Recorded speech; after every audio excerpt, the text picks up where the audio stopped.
Wow. What do you really want? That's a huge question. I want you to contemplate that. What do you really want? And here's the secret. You start with the life you want. So when I teach people how to go out and build their own business, I always say, first of all, let's talk about what lifestyle you want.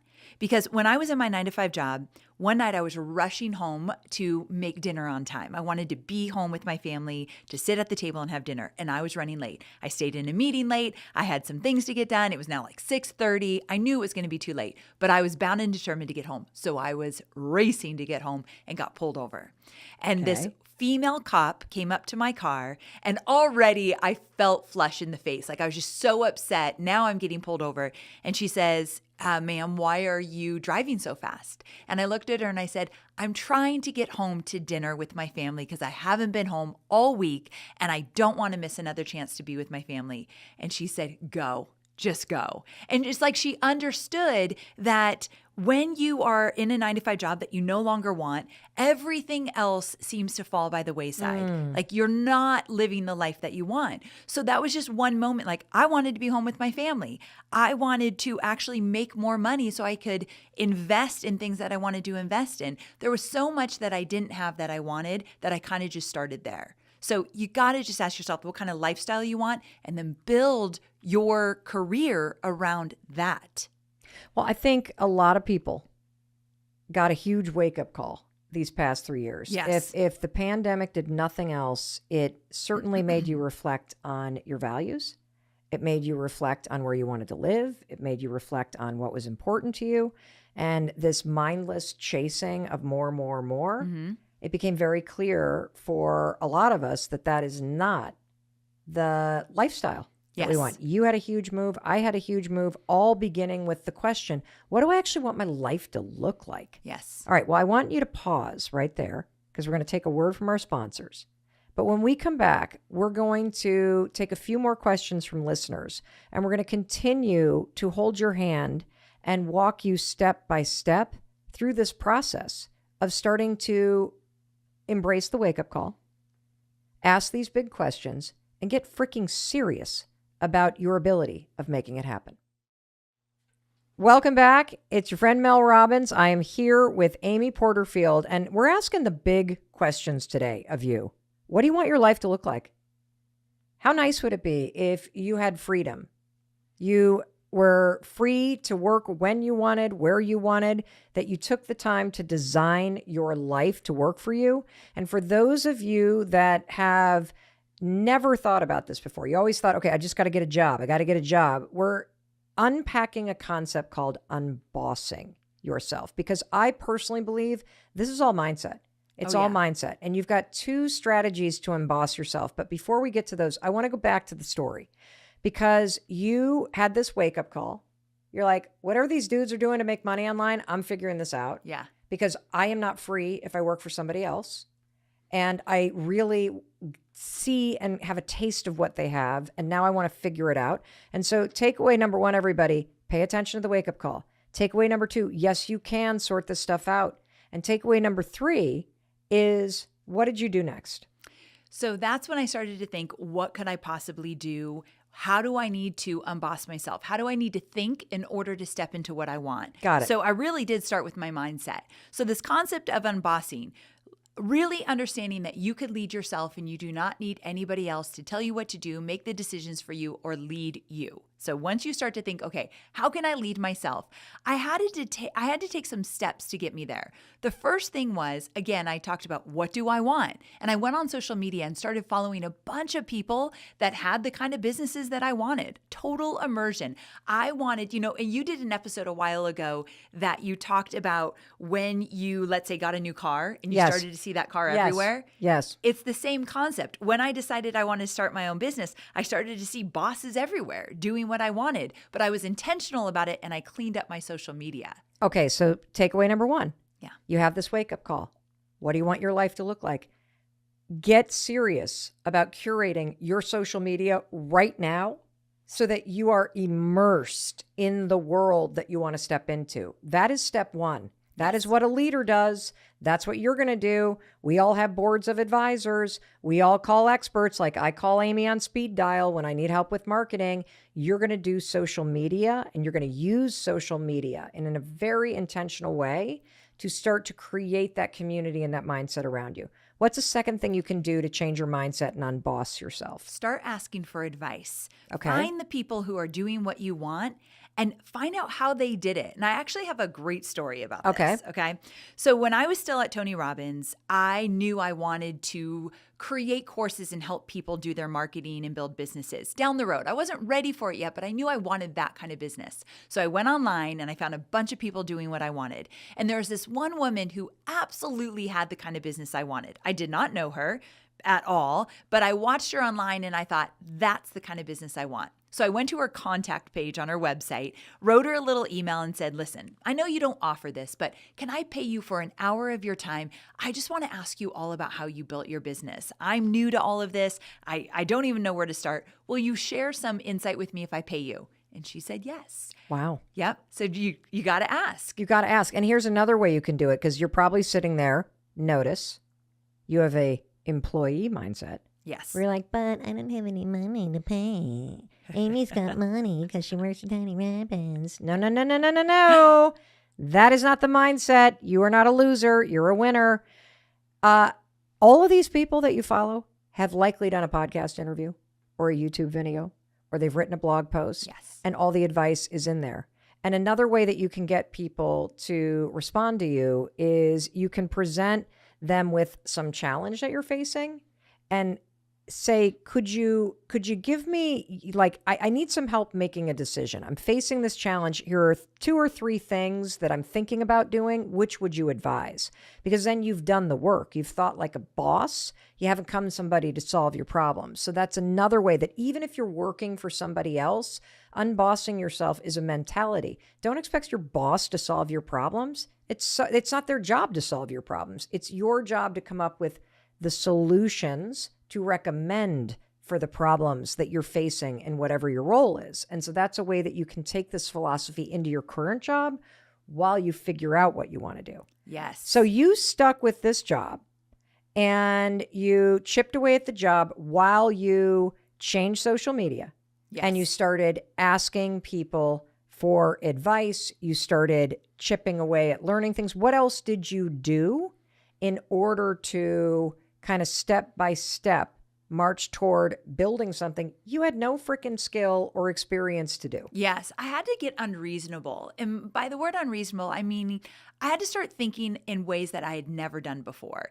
And so, like with the call with that woman that said yes, like I was still at my office. I had to crawl under my desk because the walls were thin. I didn't want anyone to hear me at my lunch hour. I'm whispering to her on the phone, like, how did you build your business? What did you do? And she's whispering back to me. And I'm sure she thinks that's weird that we're whispering, but I needed to make it happen. So I had to start putting myself in places that I was way out of my element because I wanted something bigger than my life at the moment. Now, how do you keep that present? Because I think this is what separates people in life. Yes. We all want it. Who doesn't want to make $1 million? Who doesn't want freedom? Who doesn't want, to figure out how to make money online and check their balances while they're sitting on the toilet? I mean, who doesn't want to make money while they're sleeping? But what separates those of us who do and anybody who doesn't is literally the action. That's Exactly. it. That is it. Like if you're willing to go one step further than the person that just quit, you, my friend, have the secret formula. There is no fucking secret formula. Yes. You have to stop listening to the bullshit that is stopping you from taking action. I mean, this woman is sitting under her desk. I'm literally at an event I'm not supposed to be at because we wanted something more for ourselves. what did you do to keep that freedom, which is this big ass word? What did you do to keep that front and center other than having your social media feeds reminding you that this is the world you wanted to step into? It's sort of like a kid who decides, okay, I'm going to go to I'm going to go to this college. And they're really into, the first one that popped into mind is Michigan. I'm from Michigan. Everybody loves either Michigan State or Big Blue. And so kids would wear the sweatshirts and they'd look at the school and they'd follow people and they'd buy the swag and they'd been wearing it all over.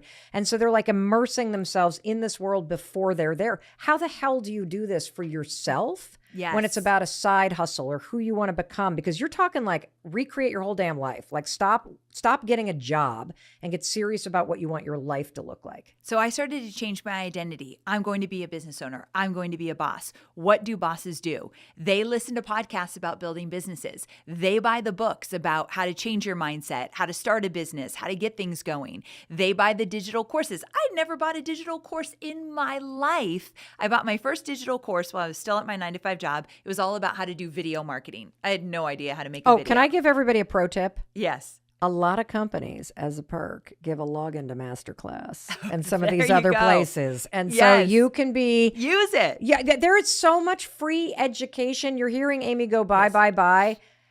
Khan Academy, YouTube, all this stuff is free, everybody. That's so you true. got to be willing to look for it. If you've gotten laid off, the Harvard Extension School has free resume templates if you're willing to freaking Google it. So, we have to get out of this mode of stuff's being done to you and, damn that job and I'm embarrassed. Bullshit. That job was not a fit. And you want to know why it wasn't a fit? Because you got fired. Because you got laid off. And yes, it sucks. But you get to decide now what it means. Are you going to pivot? And are you going to take this as a wake-up call? Or are you going to sit there and feel sorry for yourself? It's so true. So yes, get resourceful. You don't have to pay for any of this. There's tons of free resources out there, even more so now than there were when I even left. But I started to, again, total immersion, fuel my mind with the right things. But here's another thing I did. I started a side hustle. And I think this is an important conversation for people right now. If you're afraid of getting fired, laid off, or you're just not making enough money, a lot of people listening, they think they're staying in their 9-to-5 job, but they know they're not getting paid enough. They know they're undervalued. So the best next thing you can do is start your own thing in the mornings, nights, weekends to bring in a little extra money. Let me tell you about a student of mine. Give me some examples. So one of my students, her name was Rachel. She was a pharmacist, and she did this job as a pharmacist because her parents wanted her to have that job. It looked good. It sounded good. And here she is as a pharmacist during COVID and hates every minute of it. Like her life was miserable, what she went through. And so on the side, she decided, I'm going to learn how to buy real estate. She didn't have a lot of money, but she said, I'm going to learn how to just buy a little bit of real estate and turn it into an Airbnb and see if I can make a little extra money doing that. So she researched, she started saving, she bought her first piece of real estate and it did really well. And she told her husband, one day I want this to be my full-time thing. And he laughed at her like, no, you're a pharmacist. You're not going to do that. But she kept at it and she kept at it. She made $300,000 last year when she figured out how to get this real estate and get the money to invest and all of that, quit her pharmacy job and never has looked back. So is this somebody with a trust fund? No, not at all. Like this woman was scrappy. Let me tell you another story of someone who didn't have a lot of money. Okay. Because I know some people. Because most people don't have a lot of money. Like most people are paycheck to paycheck. Most people are like, that sounds great, but I got no money for a course. I'm definitely going to pick up the book 2 weeks notice that you just wrote, Amy, for the step-by-step guide, but I don't have buy real estate. What are you talking about? Okay. Let me give you a better one. So this one is from my student, Tara, and she was an accountant for 15 years in a very small town. And she's a single mom. And she said, I need a raise. I'm not making enough money.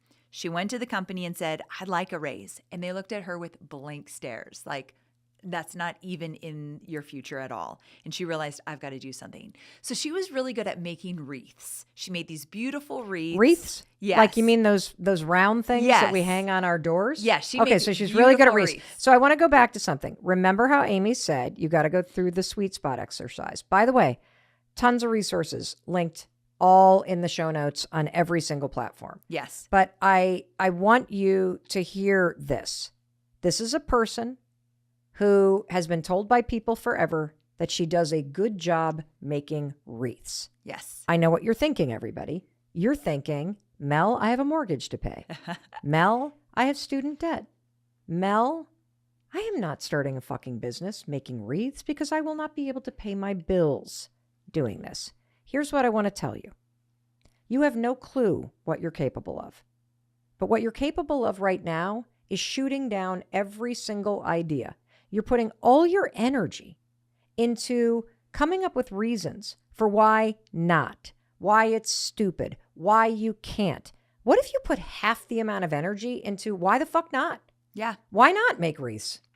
Why not see where this goes? Why not, instead of flopping down in front of Netflix tonight because my soul is sucked dry from my job search or my job that I go to or worrying about why not invest that same time that I procrastinate at night into creating a little bit of a side hustle, tasting a little bit of freedom, Yes. saying yes in a little way. Why not? Just a starter idea. That's all she had. That's all she had. Yes. So she wasn't saying, I'm going to quit my job tomorrow because I'm making wreaths. She just thought, I got to bring in some extra money. I better get scrappy. Yes. So she started making these wreaths, selling them on Etsy, and she was doing really well, bringing in like $1,000 a month extra. That's pretty good. Right? That's like take the kids to Disney money. Exactly. That's pay the bills money. So she's like feeling a little bit. That's another thing. You start to feel a little confident when you start to take some action and get some clarity, like this is actually working.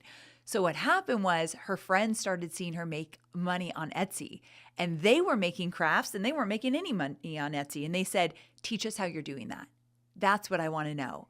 And that's where it started to click for her. Her starter idea was not going to pay the bills. However, she took action, got some clarity, started to listen to what people were saying, and they said, teach us how you're doing that. So she created a little mini course teaching other people how to put their crafts online and make money with Etsy. $100,000 later, this woman never in a million years thought she'd make $100,000 teaching other women how to put their crafts on Etsy. So how long of a period of time from the idea of, I could, because first it becomes, I want everybody to pay attention because I'm trying to open your eyes to the fact that your whole life can change because of one wake-up moment and the willingness to lean into something that you naturally do well or you're naturally interested in. I'm going to put an example into this in just a minute. But this willingness to lean into what you're naturally good at and other people compliment you on. I've never thought about it this way. Not so that it pays your mortgage, but so that it gives you a taste of freedom. And it taps into this power and resourcefulness and moxie that is inside you. Yes. Because when you start feeling that, you'll start thinking even bigger. And so, I'm thinking about this because, and I'm going to offer up an example, because it literally could be anything. I think about my daughter, Sawyer, who constantly is complimented for her interior decorating style and skills. No training.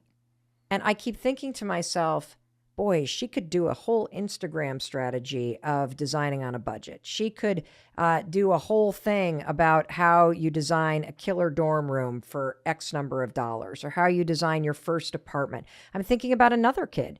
I have a neighbor whose son, senior year of high school, no joke, made almost $30,000. You want to know how? How? I'll tell you how. He saw one video. He Googled how to make money online. One video of this business where you advertise a service of picking up people's stuff, like couches they don't want, and then you list it for sale on Facebook Marketplace and you deliver it to somebody else. Brilliant. And scrappy. I like scrappy ideas. And so I'm not suggesting you'll make millions. Maybe you will, because maybe you'll turn it into a junk removal business. Maybe you'll turn it into something else, but you are limiting what's possible. Because you won't even lean into something like the wreath idea or the idea of starting an Instagram account that is about decorating on a budget, because you tell yourself it's not possible. I can't do it. Somebody else has already done it. Do you have another example of somebody who just was either really old or really young that did this? Yes, I have a great story. One of my favorite students, her name is Anne. And Anne worked in corporate at Gap and Old Navy. She was in her 50s at the time and she got laid off, which tends to be a theme we're hearing a lot. So she's laid off and she thinks, okay, well, I've been in this business for a while. I'm going to dust off my resume, get it back out there. So she did. Months and months and months, couldn't even get an interview. Oh. And I hate to say this, but I think it was her age. Probably. Right? People are hiring younger, so they're just looking over her and all of her experience that she had. And so one day her husband said, you've got all of these different crafts up in our attic. You love to do these. Why don't you just play around there for a while, see if it sparks anything? And so she didn't have any other option at the time. So she started to kind of get in there. And she does this one thing really well: surface pattern design. What the hell is that? Right. I'm not crafty at all. So I really had to kind of dig in to understand it. Basically, it's this idea of drawing your own doodles and different graphics on, let's say, through a software, and turning those drawings of yours into wallpaper, into wrapping paper, What? into mugs, This is a into business? journals. Yes. Okay. And so she did this really well. And yet again, people started to say, how are you doing that? That's why when you think of the sweet spot formula, the first thing you do is pay attention to what people think you're good at, because it's just a natural thing. They're interested. And so she did it well. Other people wanted to know how she did it. So she started to teach them how she did it. Now, this woman went from literally not getting anyone that wanted to hire her, not even getting interviews, Wow. to doing launches of this new program she created, $100,000 launches over and over again. But I want to point out, she's in her 60s. Wait, okay. Yes. You buried the lead, Yes. Amy. She's in her 60s. Didn't know how to run a business, didn't know how to do technology, didn't know how to put up a website, didn't know how to do a webinar. She knew none of it. But what she did know is she wanted a different kind of life, and she got honest with herself. I don't want to be begging for a job. They think I'm too old. Watch me. Ooh, I And love that's that. what Watch I me. want. Yeah. Watch me. Watch me do this damn thing. I cannot wait to send this episode to my kids. Can you tell me about someone on the younger side Yes. that went from nothing, telling themselves, no skills, too young, I can't do this, miss the boat, there's already too many people doing fitness online or whatever the hell it is that you want to do, too many interior designers, no room for me. Tell me about somebody on the younger end of the scale. I will. And I want to say, if you're looking around and you think, I want to do this, and you see so many other people doing it, Yes. and they're doing it well. Like podcasts with me. Yes. The first thought is, there's no room for me. Yes. I can't do that. It's already Yes. been being done. First of all, there's over 8 billion people in this world. There's definitely an audience you can reach. But the second thing is, if it's being done and it's being done well, that means there's money to be made there, right? It's a validation. Look at it and think, oh, great. Mel's a great example that I can make money doing this. Let me try it as Okay. well. Did you hear that, everybody? It's important. It's really important, because somebody else doing this is a validation that there is a business and money. And more importantly, people want this. Yes. They want this in their lives. And so I want to also say something. There are 8 billion people, Amy. And oftentimes the expert that my kids like let's just take online exercise classes. Yes. I feel demoralized when I'm looking at a 28-year-old's rear end as she's doing like the donkey kicks and Amen, the hydrant sister. thing. And I'm like, she hasn't had kids yet. I'm in menopause. I'm feeling like the stomach hanging down. This is not great. I want a different expert. Yes. I want what my daughters have in that market, but I want somebody that I feel represents me. Yes. And so you have a unique take on things. The 60-year-old woman that you talked about that launched her first online course, you know how empowering it is to see somebody teach you when you're in your 40s or 50s and they're older than you? Do you know how empowering it is when you see somebody that has your background, your religion, your skin color, your body type, your experience? You are most qualified to help the person you used to be. Yes. And you will most inspire the person who sees themselves in you and your story. And so there are people out there, like when I think about the podcast market, and I saw there are 5 million podcasts on Spotify, 5 million alone. I'm like, it's already taken. What could I possibly contribute? I know that's what everybody's thinking right now. It's already been done. Bullshit. You want to know why? It hasn't been done by you. Amen. That's it. It hasn't been done by you. You have lived experiences that nobody else has, and you have stories and insights that you share that nobody else will. And you only need a sliver of the internet to pay attention. That's the wild thing here. You don't need 100,000 customers to make money. A sliver of the internet. You get 10 customers. Let's say this, Mel. When I teach people how to create side hustles, let's say you have a $100 program and just 10 people buy that. You've just made $1,000 that you did not have. 10 people, that's all you need. So when you start to think this is too big, I'm too overwhelmed, I don't know where to start, you start with your starter idea and you just get into action. I want to give a huge shout out to my kid's guitar instructor, Dave Wade. So Dave Wade, he has made a huge difference in our life.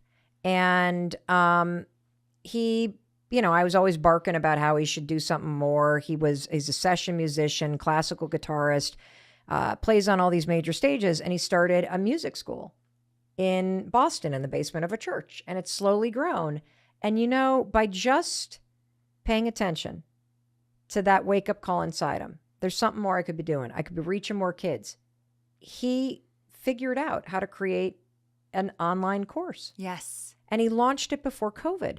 So all of a sudden COVID hits, and he's done this thing simply as a side hustle to an existing business, a way to take something you're doing in real life and take that and put it online. And he was positioned for COVID. And now he does nothing but virtual lessons with students all over the world, and in person in Boston. But I mean, it just changed his life. Why? It's not because he's smarter than you. It's not because he has more skills than you. It's because he did one thing you're not doing. He's saying, what if it works out? Yes. What if I just take this kernel of an idea and I lean into it? And I don't do it overnight, but I start chipping away at it. Sure, look for a job. Sure, work on your resume.